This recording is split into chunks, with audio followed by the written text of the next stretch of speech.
est mère séropositive qui a allaité son fils il y a 13 ans, quand l'allaitement sous le plan médical pour les femmes VIH était déconseillé à tout niveau. Charlotte Yonge, Léa Cohen, consultante en lactation, ont suivi son chemin à l'époque. Donc, comment Géraldine a fait son choix? À quelles conditions? J'ai le plaisir de rencontrer, même si que par téléphone, les trois protagonistes de cette belle histoire que je souhaite vous raconter aujourd'hui. La parole à Géraldine. Complètement contre-indiquée. Et en fait, il se trouve que 15 jours avant la prévision de mon accouchement, j'ai rencontré Charlotte au sein d'un groupe qui m'a parlé de l'allaitement et je ne pouvais pas trop lui parler de ma contre-indication. Donc elle m'a rappelé ensuite et quand je lui ai dit que j'étais séropositive, elle m'a dit qu'effectivement ça faisait partie des contre-indications, mais que peut-être il pouvait y avoir d'autres informations. Et elle m'a mis aussi en contact avec Léa, ils ont fait des recherches. Et il y avait donc une étude en Afrique qui expliquait qu'on pouvait stériliser le lait entre 56 et 60 degrés pendant 15 minutes. Et il y avait aussi un professeur au Canada qui, lui, avait fait des recherches sur l'impact des médicaments dans le lait maternel, puisque forcément j'avais à l'époque une trithérapie. Et c'est vrai qu'au vu de ces recherches et tout ce que j'ai eu accès pendant ces 15 jours, je me suis dit, j'en savais trop sur l'allaitement pour ne pas avoir envie d'essayer. Donc, parce qu'il y avait vraiment énormément de bénéfices à allaiter son enfant plutôt que de donner un lait maternisé en poudre. C'est vrai que avant la rencontre avec Charlotte, je m'étais pas posé la question puisqu'on m'avait dit directement que c'était contre-indiqué. Et suite à toutes les études et tout ce que j'ai lu sur l'allaitement, ça a vraiment transformé ma vision des choses. Ensuite, quand j'ai informé l'hôpital de mon souhait, ils m'ont dit qu'ils feraient tout leur possible pour m'aider à mettre en place le fait de tirer mon lait, mais que je ne pouvais pas le faire au sein de l'hôpital parce qu'eux légalement n'avaient pas la possibilité de me permettre de garder le lait et de le stériliser sur place. Donc je suis restée le minimum juste 2 jours à la clinique. Par contre, ils m'ont bien donné, la sage-femme m'a expliqué comment tirer le lait. Et ensuite, elle m'a dit qu'il y avait eu des études de fait en Norvège et qu'un enfant qui était nourri exclusivement au lait maternel pendant 6 mois avait quand même une meilleure immunité et une meilleure santé. Donc c'était des études qui avaient été faites en Norvège avec des enfants, avec du recul, avec des enfants qui avaient été adultes. Ils avaient comparé les enfants qui avaient été allaités donc pendant minimum 6 mois exclusivement, et il s'avérait qu'ils avaient quand même une santé nettement meilleure que les enfants qui n'avaient pas été allaités du tout. Donc elle m'a dit, surtout si vous arrivez à tenir au moins les 4 premiers mois, c'est ce qui est le plus difficile, surtout ne vous arrêtez pas au bout des 4 mois et continuez au moins jusqu'à 6. Puisque moi je travaillais à l'époque et j'ai repris mon travail au bout des 10 semaines après mon accouchement. Donc j'ai continué de tirer mon lait jusqu'à 8 mois en fait. Pendant 8 mois j'ai tiré mon lait, je l'ai stérilisé et je l'ai donné sous forme de biberon. Donc, En fait, quand vous avez commencé à vous renseigner, le bénéfice de l'allaitement maternel, ça vous a incité à aller au-delà du fait que vous étiez positive au VIH. Oui, parce que autant avant de connaître tous les bienfaits de l'allaitement, en France, c'est vrai qu'on n'encourageait pas plus que ça l'allaitement, on le laissait un peu au choix des mères en disant que le lait maternisé en poudre était très bien et que je m'étais pas posé de questions. Pour moi, l'allaitement c'était surtout bien pour le lien à la mère, on va dire, pour le côté affectif, mais mais je ne pensais pas qu'il y avait autant de différences entre les enfants qui avaient été allaités et ceux qui avaient été uniquement allaités avec le lait en poudre. C'est vrai que j'avais pas fait beaucoup de recherches du fait que dès le départ, quand j'ai envisagé une grossesse, dès le départ, je savais que c'était contre-indiqué, donc je m'étais pas du tout posé de questions par rapport à cela. Par contre, à partir du moment où j'ai été en contact avec Charlotte et Léa, j'ai commencé à lire tout ce qu'il y avait sur le sujet, et là j'ai été vraiment surprise, que je m'attendais pas à ce qu'il y ait autant de différences. Et puis après, j'ai pu, dans mon expérience, ce qui était intéressant, c'est que comme j'ai tiré mon lait pendant toute cette période, j'ai vu le changement de la composition du lait. Entre le lait qu'on tire au début et ce qu'on tire après au bout de 8 mois, non seulement c'est pas la même quantité, mais au-delà de ça, la couleur change, il y a une couche de graisse, je sais qu'au début c'était des toutes petites quantités et on avait à peine un nuage de gras qui se déposait sur le dessus. À la fin, j'arrivais à tirer 250 millilitres avec plus d'un centimètre j'avais presque 1,5 centimètre de gras au-dessus de la bouteille, quoi. C'était quand même assez impressionnant de pouvoir voir au jour le jour la composition qui changeait. Et lorsqu'on prend un lait en poudre, c'est le même lait pendant les premiers mois et la composition est la même pendant plusieurs mois. Donc oui. Là, j'ai vraiment pu voir en plus visuellement toute cette différence. Après, c'est vrai que ça m'a encouragée moi à poursuivre et surtout à encourager toutes les mères à allaiter, parce que je pense que en France, malheureusement, on n'encourage pas encore suffisamment l'allaitement. Oui, aussi parce qu'il faut suivre quand même certaines conditions. Je voudrais commencer par Charlotte parce que c'est du coup la première consultante de lactation que vous avez rencontrée. Et à l'époque, je crois que Charlotte n'était pas encore consultante. C'est bien cela? Oui, c'est vrai. Alors, moi, je faisais partie de ce club des networking de femmes. Aujourd'hui, on appellera ça un after work. Tous les lundis soirs, on se rencontrait, on rencontrait d'autres femmes et il y avait des présentations et des animations. C'était sympa.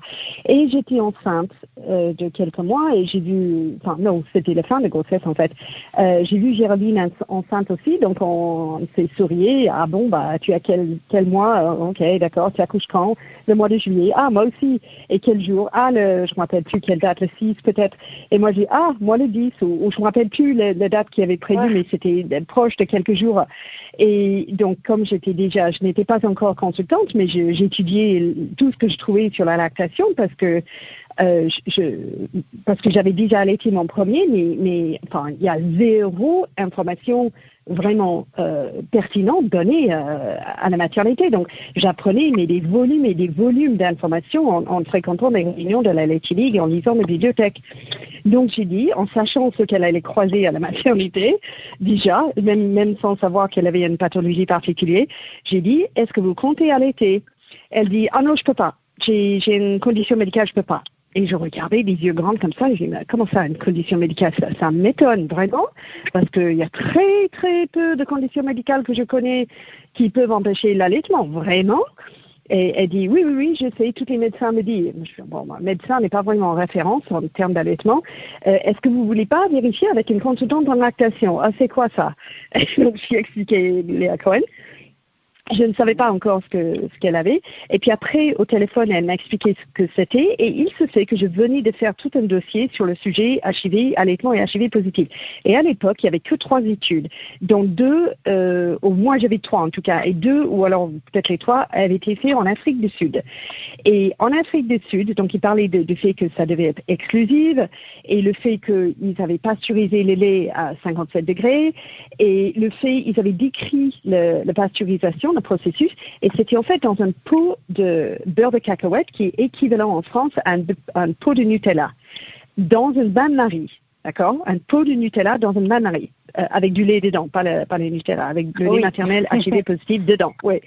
Et ils avaient fait en sorte qu'il y ait un trou dans le couvercle pour que le thermomètre puisse être suspendu au milieu du lait et pas sur le côté pour être sûr que la température était homogène. Oui. Et donc, j'ai raconté ça et j'ai dit, mais tu sais, ça existe, l'allaitement HIV positif, ça existe. J'ai des études dessus. Ah bon, tu peux me les passer? Oui, je l'ai tout envoyé.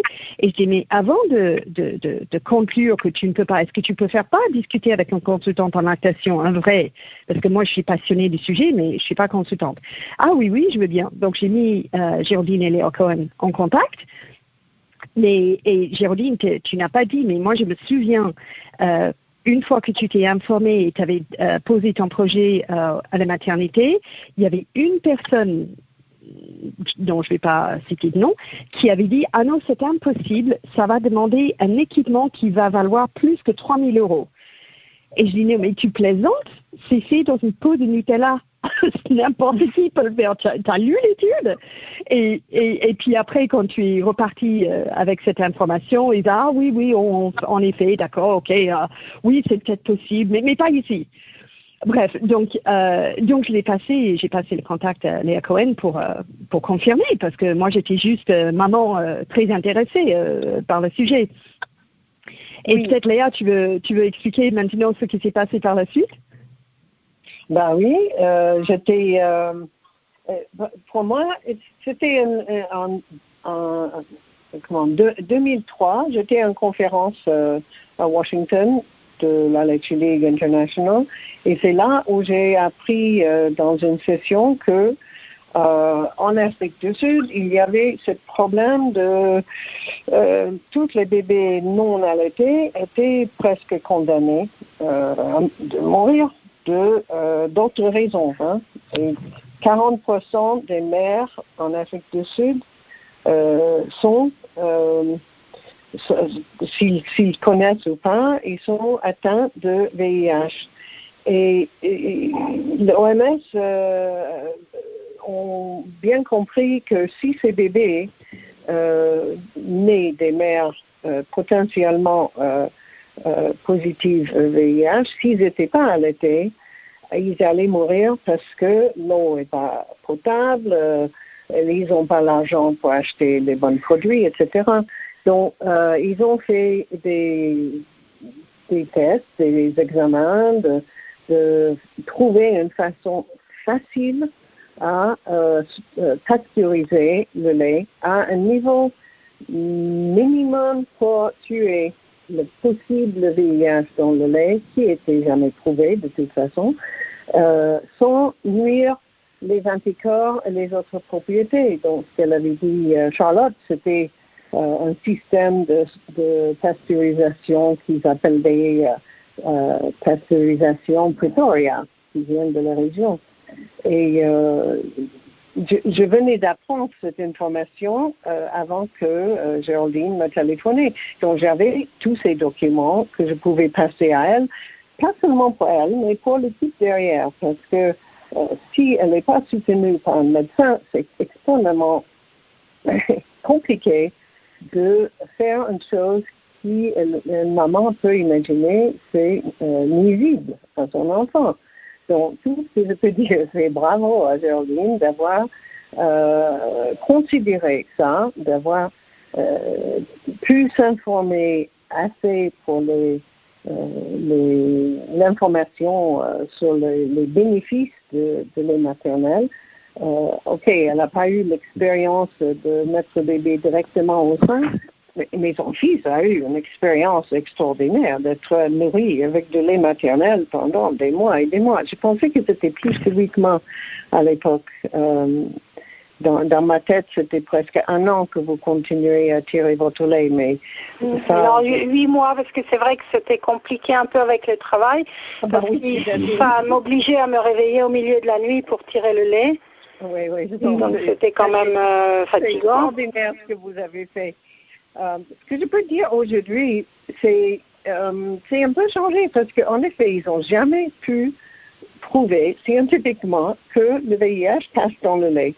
La contamination des bébés arrive par des façons qu'ils ne savent pas exactement comment, mais la plupart des contaminations des bébés sont les enfants qui ne sont pas allaités exclusivement. C'est-à-dire, dans les premiers 6 mois, les intestins des bébés humains sont extrêmement pauvres. Ça laisse passer des grosses molécules dans le corps de bébé. La maturation de ce tissu dans les intestins se passe vers 6 mois, où le fait d'introduire des solides, ça commence sans problème pour les enfants. Avant 6 mois, il y a des problèmes. Et dans beaucoup des pays africains, c'est typique de donner de nourriture, des solides en purée, en autre forme, et des laits des vaches ou des chèvres, etc., avant 6 mois, qui change la protection pour un enfant. Donc aujourd'hui, ils savent bien qu'un enfant peut être carrément allaité au sein si c'est exclusif. Si on allaite au sein et on donne autre chose, on perd la protection. Ils ont arrivé à faire cette information, de se faire ces études, parce que dans la plupart des communautés, de voir la maman tirer son lait et donner un biberon, ça a donné une information à tout son entourage qu'il y a un problème et que peut-être la mère est positive VIH et c'est un problème dans son société. Donc, les mères ne faisaient pas cette pasteurisation qui était possible sans grand problème pour eux. Mais donc aujourd'hui, c'est pas la même question qu'on avait proposée à Geraldine à l'époque. Parce qu'on n'a pas d'information. Aujourd'hui, l'information, c'est allaiter directement au sein, exclusivement, et introduire rien d'autre le plus tardivement possible, et l'enfant sera bien protégé. Mais bien sûr, il faut certaines conditions bien exactes. Une femme elle doit suivre le traitement, et tout ce traitement contrôlé avec une charge virale indétectable pour qu'elle puisse allaiter de cette manière. Mais avant d'arriver aujourd'hui, je voulais juste revenir un moment sur Géraldine, parce que comme vous disiez bien, Léa, c'était quand même étrange de voir une maman tirer son lait et donner les biberons. Géraldine, est-ce que vous étiez un peu... vous avez parlé autour de vous ou vous avez essayé de cacher cette situation? C'était un peu compliqué parce qu'effectivement, les gens se demandaient pourquoi, et même des fois quand je parle de mon expérience, j'évite de donner trop de détails sur le fait que j'ai dû tirer mon lait. Je laisse planer le doute sur le fait que j'ai peut-être une contre-indication qui serait de l'ordre du physique ou autre. J'évite de donner trop les détails parce qu'effectivement, moi je sais que ma belle-mère n'était pas au courant de ma séropositivité. Par contre, elle connaissait beaucoup de choses sur l'allaitement, et donc forcément, quand elle a vu que je tirais mon lait et surtout que je le stérilisais, parce que j'ai pas dit aux autres personnes à tout le monde que je stérilisais mon lait, c'était uniquement les gens proches qui venaient chez moi qui étaient au courant. Donc ma belle-mère, c'est comme ça que je l'ai informée par la suite du fait que j'étais séropositive, parce qu'au départ elle comprenait pas et elle me posait plein de questions, donc j'ai fini par lui dire.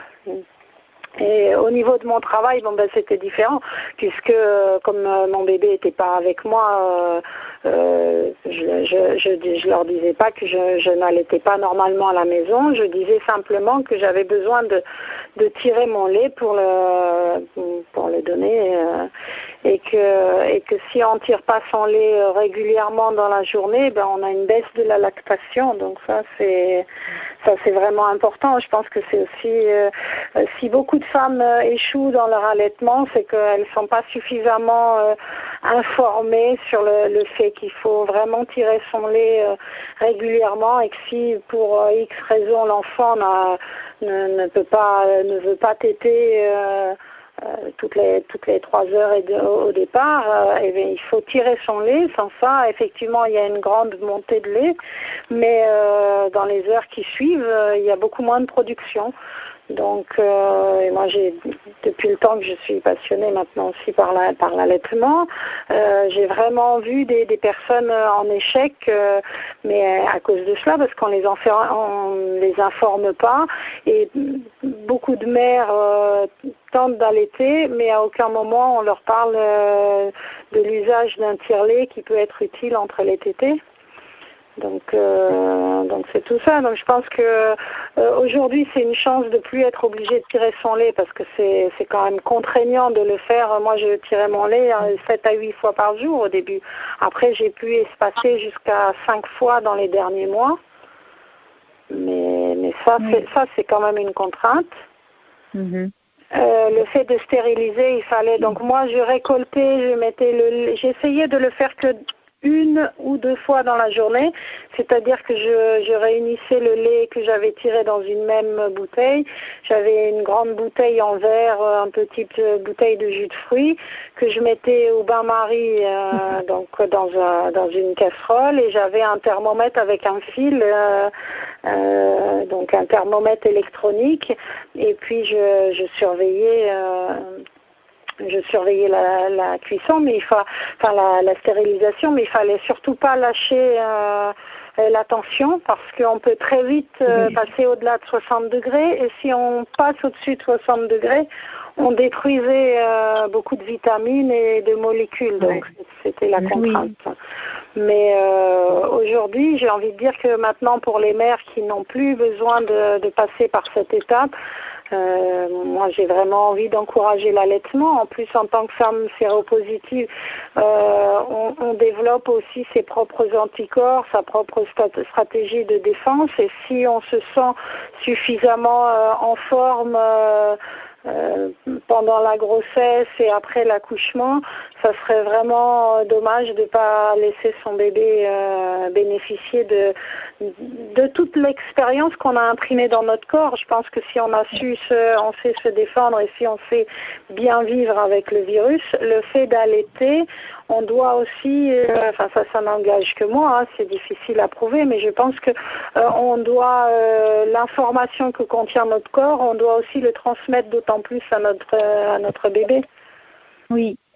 Et Charlotte, je voudrais revenir sur votre expérience. Est-ce que plus récemment, vous avez pu suivre des femmes positives au VIH? Non, parce que je suis dans une région où il n'y a pas. Je sais qu'une fois, c'est Charlotte ou Léa. Une personne une des deux m'avait donné le contact d'une maman qui hésitait, et on avait échangé par mail à plusieurs reprises, mais je crois qu'au final ça l'a stressée, l'angoissait beaucoup, donc elle a préféré ne pas allaiter. Après, évidemment, il faut que ce soit un choix qui soit fait en conscience, et que ce soit il faut que ce soit confortable. Hein. Bon, moi c'était d'autant plus compliqué qu'il fallait que je tire le lait et que je le stérilise. Donc ça, c'était vraiment une occupation qui prenait énormément de temps. Il faut savoir que pour tirer le lait, c'était 15 minutes. Donc 15 minutes toutes les 3 heures, 4 heures maximum, le temps de préparer le tire-lait. Après, il fallait aussi laver les ustensiles et les stériliser entre chaque utilisation. Donc les 2 mois et demi, je n'ai fait que m'occuper de mon bébé et de toute cette organisation, hein, parce que j'ai pas fait le calcul, mais 7 fois 15 minutes, plus le temps de laver les ustensiles, plus encore 15 minutes pour stériliser le lait. C'était quand même une occupation qui prenait énormément de temps chaque jour. Oui. Et Charlotte, la question c'était pour vous? Pardon? La question que j'ai posée, c'était vraiment plus pour Charlotte, en fait. Ah oui. D'accord. D'abord, je voudrais dire que, tu sais, ça date de 2006. À ma connaissance, tu étais, peut-être j'ai tort, mais je pense que tu étais au moins une de les premières à avoir fait ça. Tu es une vraie pionnière. Ah oui, donc je comment pense. Oui, tu devrais avoir une médaille de courage. Moi, je veux ajouter une chose ici. Et comme Geraldine a dit, quand on donne cette information à une autre personne, à mon avis, le raison pourquoi ça a marché pour Geraldine et pourquoi ça peut marcher pour une autre, c'est pas parce que ce système de pasteurisation existe, c'est le fait qu'elle s'était informée sur la valeur du lait. Ah oui, c'est sûr. Si on imagine que c'est bof, le lait artificiel, c'est plus ou moins la même chose, on s'en fout. On ne va pas mettre tout notre temps à faire ce travail et prendre ce risque si on imagine que c'est un risque qui apparemment c'est vraiment pas le cas. Mais parce que les bébés qui sont dans les études, qui sont nourris avec un lait artificiel, en Afrique, dans ces études, ils sont souvent contaminés par le VIH, même s'ils ne sont même pas nourris avec de lait de maman. Mais le fait qu'elle avait fait cette recherche elle-même sur la valeur de son lait, c'est ça ce qu'il a réussi. Et finalement, c'est la raison pour la plupart des mères qui allaitent, surtout en France, où le message, c'est plutôt bof, c'est plus ou moins le même. C'est seulement si on sait que c'est pas du tout le même et que ça fait une différence à vie pour l'enfant, comme ils disent que les adultes nourris avec le lait maternel ont un corps différent. Ils ont un système d'immunité différent que celles qui sont pas nourries avec de lait maternel. Donc, bravo encore Geraldine d'avoir fait cette recherche, de souligner que c'est pas juste l'information que c'est possible aujourd'hui, mais c'est aussi que le lait n'est pas le même. C'est encore cette question de les propriétés extraordinaires de lait maternel. Oui. Et pour venir aux recommandations actuelles, Charlotte, je voudrais vous donner la parole. Oui, alors, deux choses. Je veux dire que je l'estime criminel. Les peu de professionnels de santé qui déclarent haut et fort qu'il y a peu de différence entre le lait artificiel et le lait maternel, je trouve ça vraiment criminel et ces personnes-là devraient être sanctionnées. Je trouve ça inadmissible parce que une fois qu'on se renseigne sur la question, mais on se rend compte des différences. Vraiment, c'est jour et nuit. Et ça, pour le nombreux enfants sur la planète, c'est une question de la vie ou la mort. En France, on a des antibiotiques et l'industrie pharmaceutique est extrêmement forte. Donc, on peut dire, wow, bon, c'est pas grave, on a des antibiotiques ici. OK, mais ça ne veut pas dire que ça ne veut pas dire que les différences entre lait maternel et lait artificiel ne sont pas jour et nuit. C'est vraiment de jour et nuit. D'autre part, je voudrais dire que puisqu'on ne sait pas encore comment les enfants qui sont nés d'une mère VIH positif négatif, donc des nés négatifs, ils développent le HIV plus tard. On ne sait pas trop comment ça se passe, exactement comment ça s'est transmis. On ne peut pas mettre le doigt dessus. Par contre, ce qu'on sait maintenant, c'est que ceux qui sont allaités sont protégés. Et je trouve qu'aujourd'hui, avec le COVID, on se rend compte aussi que le lait maternel des mamans positives, COVID-19 positives, est dépourvu de virus aussi. Et en sachant que le lait maternel, dans les heures qui suivent le contact avec une germe, bactérie ou virus, va commencer à produire les anticorps, et il me semble assez logique, évident que, quel que soit le germe ou maladie, il va avoir des anticorps dans le lait. Mais pour l'instant, on n'a pas encore des études qui disent, oui, en effet, il y a des anticorps dans le lait contre le VIH, ni contre le COVID-19. J'attends que quelqu'un le déclare. Les conclusions sont interprétées d'une façon un peu bizarre, j'estime, en connaissant l'action du lait maternel, en déclarant que le COVID-19 évite le lait maternel. Bon, OK, si c'est des conclusions, OK, mais bon, il faut juste savoir que dans les heures qui suivent le contact avec une germe, le lait maternel va produire les anticorps pour cette germe, bactérie ou virus là. Et concernant des recommandations, oui, en effet, on est comme beaucoup de choses. Il est une question de recommandations françaises décidées par des gouvernements français, dont, à mon avis, il n'a jamais eu une mère qui a allaité en position de ministère de Santé qui décide ce qui sont les recommandations françaises. Or que les recommandations internationales et pour la conservation du lait maternel tout court, les ordinaires maternels tout court, et pour allaitement et HIV positif sont différentes et prennent en compte les études. Voilà. Donc, c'est une sorte de scénario qui se répète tout le temps. Oui, mais les recommandations françaises disent ça. Oui, d'accord, ok, mais les recommandations internationales disent autre chose. Alors, pourquoi il y a une différence? Pour la conservation de lait maternel, j'avais demandé une fois dans une conférence, mais pourquoi il y a une différence entre les recommandations de conservation du lait maternel non pasteurisé françaises et internationales? Et la réponse qui était donnée, c'était parce que en France, les professionnels de santé ont tellement l'habitude de travailler avec du lait artificiel et le temps de conservation de lait artificiel qu'il ne fallait pas trop s'éloigner de ces recommandations. Donc c'est là où j'ai compris qu'en fait, ces décisions qui sont prises pour X ou X pays, notamment la France, ne sont pas basées sur les études scientifiques, mais sur la vie personnelle de quelqu'un qui est en position de pouvoir de décider des recommandations. Vous avez posé la question pour un autre cas d'allaitement HIV positif depuis Géraldine. C'était ça que vous avez dit? Oui, non, tout à l'heure, j'ai demandé si, Charlotte, vous avez suivi d'autres mamans HIV positifs après Géraldine. Ah oui, alors de temps en temps, comme je suis un peu connue dans le réseau pour avoir eu de l'expérience en soutien soutien d'accompagnement de mères allaitant HIV positif, de temps en temps on m'envoie les mamans, des personnes, des consultantes me contactent pour la question. J'ai eu ton nom par X biais. Et moi, ma pratique, c'est toujours envoyer les informations par email, donc laisser la mère lire les informations elle-même et elle décidera quel chemin elle veut poursuivre.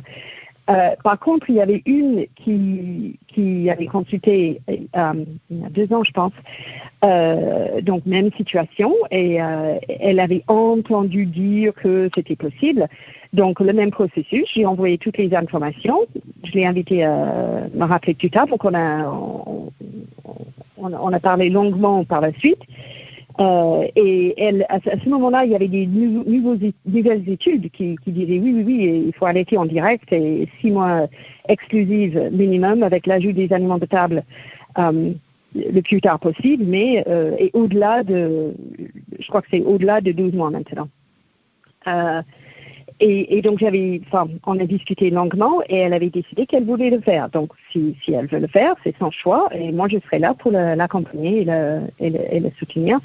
Et cette maman-là, le bébé, il a 2 ans. Oui, 2 ans.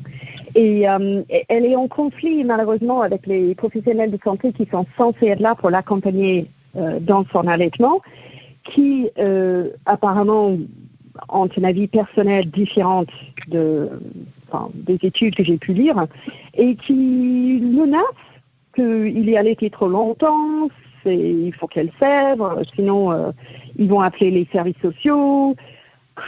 Donc elle est contrainte de trouver d'autres professionnels de santé et pour elle, ça doit être invivable, j'imagine, de vivre sous cette menace toujours. Malgré toutes les études qui sont là et toutes les informations qui sont présentes, qui existent, qui sont en français même. Donc oui, donc je l'applaudis toujours. Ces mères, elles sont d'un courage, mais c'est époustouflant. Oui, moi, Géraldine, je voudrais rajouter, quand j'ai fait part à la maternité de mon souhait d'allaiter, puisque je savais qu'il fallait démarrer juste après l'accouchement, au moins de tirer son lait, si on ne pouvait pas mettre l'enfant directement au sein avec l'appui des sages-femmes, c'était important de tirer mon lait tout de suite. Et les sages-femmes m'ont remercié d'avoir fourni toutes les études parce que pour pouvoir avoir leur appui, alors qu'elles avaient reçu plutôt des contre-indications au niveau de leur formation, on va dire, j'ai dû fournir donc les études écrites que j'avais eues par l'intermédiaire de Léa, et elles m'ont remercié de mes recherches et de mon courage parce qu'elles m'ont dit que c'était grâce à des personnes comme moi qu'on pouvait faire avancer la médecine. Et à l'époque, moi, le virologue qui me suivait, c'était le professeur Gilles Pialou, qui est donc assez connu à l'hôpital Tenon, mais il était malheureusement en vacances juste à la période où, puisque moi j'ai rencontré Charlotte juste 15 jours avant mon accouchement, donc ça a été vraiment 2 semaines très intensives, puisque j'avais juste ce temps pour réfléchir, et lui était en vacances, donc j'ai pas pu le consulter pour en parler.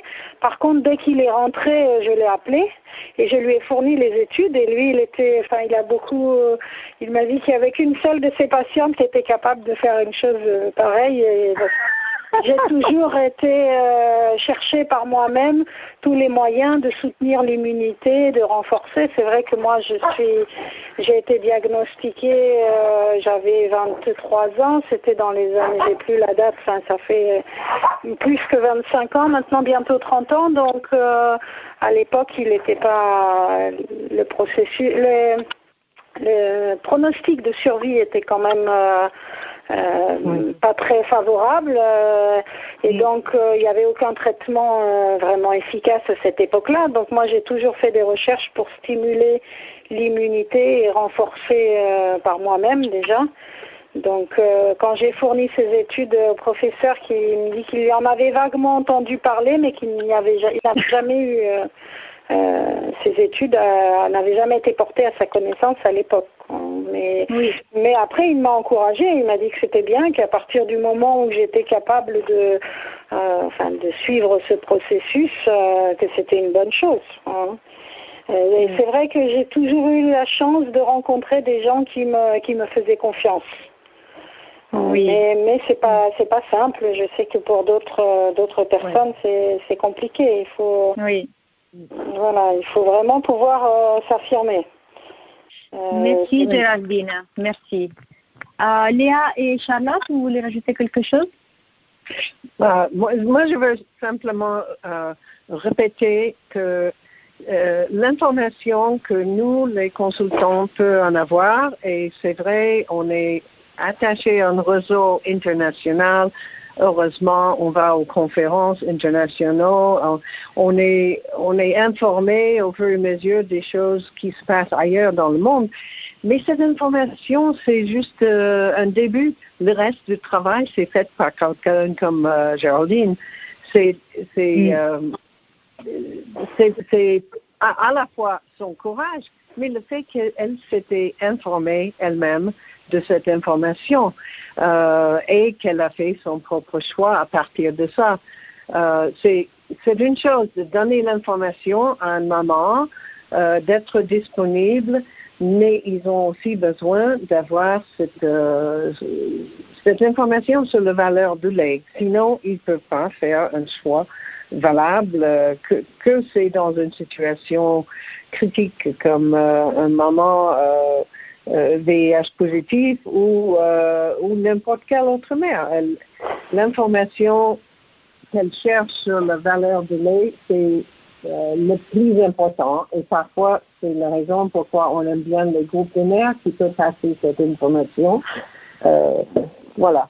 Géraldine, elle est merveilleuse et je suis très contente qu'elle a pu peut-être faire une différence pour beaucoup d'autres personnes après elle, grâce au fait qu'elle avait informé ses médecins. Mais c'est un travail très lent d'informer le monde médical en France et ailleurs. C'est pas que en France où c'est compliqué de passer la bonne information. Mais bravo à Géraldine. Moi, j'ai une amie qui vient d'accoucher, il y a 2 mois, et donc elle voulait allaiter, mais c'est compliqué pour elle parce que tous les professionnels de santé qu'elle a rencontrés, quand elle a des questions, ils ont tous des réponses différentes. Et c'est difficile ça a été très difficile pour elle. Moi, je sais que je lui ai donné des conseils. Je lui ai conseillé de rencontrer quelqu'un de la Lecce League parce que toutes les sages-femmes, les médecins qu'elle a rencontrés avaient tous des avis différents et c'était très difficile pour elle d'avoir des bonnes informations. Absolument. Oui. Alors, je dois vraiment vous demander d'être le plus synthétique possible. Et Charlotte, je vais terminer avec vous.